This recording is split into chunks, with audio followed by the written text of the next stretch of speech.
Le cancer peut atteindre l'enfant, la femme, l'homme, quel que soit l'âge, sans exception. 2727 cas de maladies cancéreuses, soit 1732 cas de décès enregistrés en 2022. 5 ans après, le bilan demeure alarmant selon les professionnels de santé. Nous avions enregistré en 2022 2727 nouveaux cas contre 1732 décès. La fréquence du décès est élevée, au-delà de ce 50%.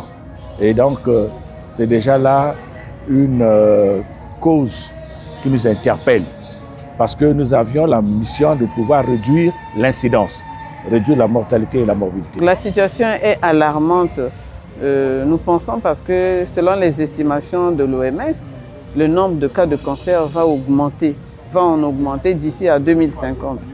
Donc il ne faut pas négliger cela et que tous nous devons être mobilisés contre cette maladie, contre ce fardeau qui nous décime. Fort de ce constat, les experts en cancérologie ont rappelé que le financement de la santé est inférieur à la norme internationale de 15% et le budget de 400 millions de francs CFA destiné à la subvention des personnes atteintes de maladies cancéreuses n'a jamais été versé en totalité. Jusqu'à aujourd'hui, le budget de la santé, c'est moins de 15%. Avec moins de 15%, avec tout ce que nous avons en termes de santé au Congo, c'est insignifiant.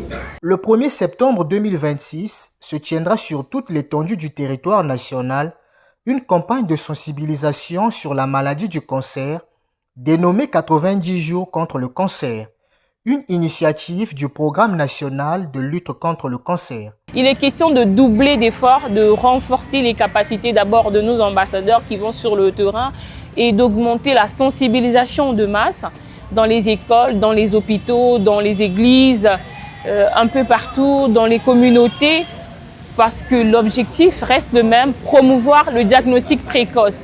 Il est très important parce que c'est mieux d'avoir à prendre en charge un cancer qui commence à peine que de faire des soins palliatifs avec un patient qui a déjà des métastases. À travers cette initiative, le Programme national de lutte contre le cancer ambitionne de réduire la fréquence de décès liés au cancer et sollicite l'appui de l'État et de la société civile.